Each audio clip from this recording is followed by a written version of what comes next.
फूलकोबी आलू भजा सबुबले आपण माने बनाउथिबे किंतु केबे सोयाबीन बड़ी मिसेकी फूलकोबी आलू भाजिछंती कि प्रायतः पिलामानंकु सोयाबीन रो टेस्ट भल लागी न थाए काहेकि ना सेथिरे कोनोसी टेस्ट ही न थाए फिका फिका थाए सेतिपई पिलामाने केबे भी खाइबाकू पसंद कर न थांती जेहेतु सोयाबीन रे भरपूर मात्रा रे हाई प्रोटीन थाए लो फैट थाए आउ जो माने डाइट भी करथांती सेमानंक पई तो सोयाबीन बड़ी निहाती दरकार ही थाए बॉडी पई तो सेथिपई आमे एमिति भाबरे बनेइबा भजाटाकू जहाँकि पिलामानटू बड़ पर्यंत समस्त को खाइबा पई टेस्ट लागिबो।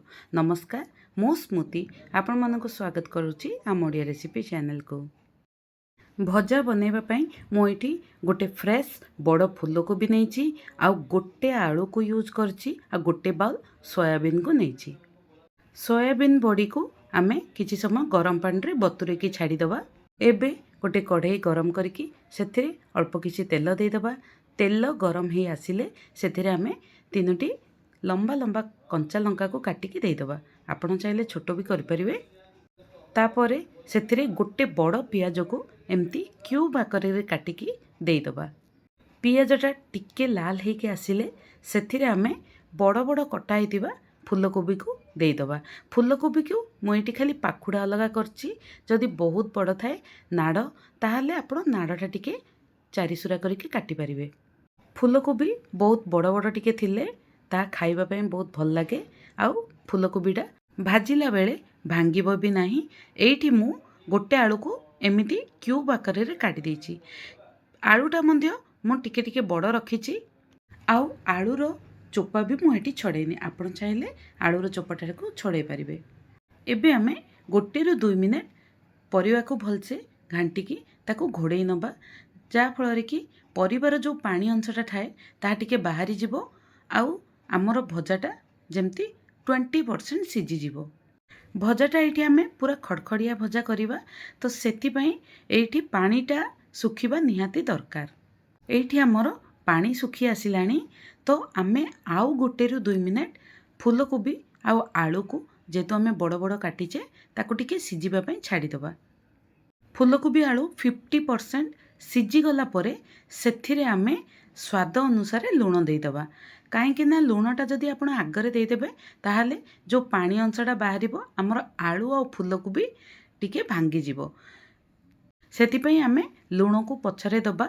लुण सहित एठी आमे 1/4 टीस्पून हळदी गुंड को दे दबा। लुण हळदी पकई दबा परे आमे आउ 3 रु 4 मिनिट फूलकोबी आलू को सिझिबा पई छाड़ दबा। जेहेतु एठी मु बड़ बड़ आलू फूलकोबी काटिची तो सिझिबा पई टिके टाइम लागे तो आमे सेथिपई किछ समय छाड़ी दबा। एठी देखंतु हमर फूलकोबी सिझी आसलानी। आलू जेतेबेले आपण देखिबे सिझी आसलानी सेही समय रे आमे जो बतुरा हेतिला सोयाबीन बड़ी को छोट छोट एमती क्यूब आकार रे काटी दबा जा फल रे कि हमर सोयाबीन भितरे मसला सब पसिबो। सोयाबीन बड़ी पकेला परे ताहा ऊपरे आमे लंका गुंड को दे दबा। लंका गुंड आपणक हिसाब रे कम अधिक करि परिबे। तापरे सेथिरे 1 टीस्पून गरम मसाला दे दबा आउ हाफ टीस्पून आमे सेथिरे मीट मसला को दबा। मसला सब को पकेकी आमे गोटे मिनिट घोड़ेबा पई छाड़ दबा। मसलाटा हमर सोयाबीन रे केमती मिसिबो सेथिपई आमे गोटे स्पून ऑयल को दे दबा। जेहेतु मुझे फूलकोबी आलू रे लुण टिके अधिक देइथिली सेथिपई मु सोयाबीन बड़ी रे लुण देइनी। आपण चाहिले जेतेबेले आपण सोयाबीन बड़ी को बतुरेबे सेतेबेले टिके लुण दे देबे जा फल रे कि सोयाबीन रो टेस्टटा आहुरी अधिक भल लागिबो। गोटे रु 2 मिनिट कवर करी छाड़िबा परे आमे सबु मसला को मिसेई नबा। एठी आमे भजाटा को सेही पर्यंत भाजिबा जेही पर्यंत आमर आलू फूलकोबी आ सोयाबीन रे हल्का गोटे गोल्डन कोटेड आसी नाई। सेथिपई आमे मझे मझे कवर करके ताकू भाजी नबा। कवर करिबा फल रे भजाटा आमर बहुत जल्दी हेई जिवो आ बहुत जल्दी क्रिस्पी भी हेई जिवो। जेतेबेले तळू टिके हल्का लागिबारे लागिबो सेतेबेले आपण आ कवर करिवेनी।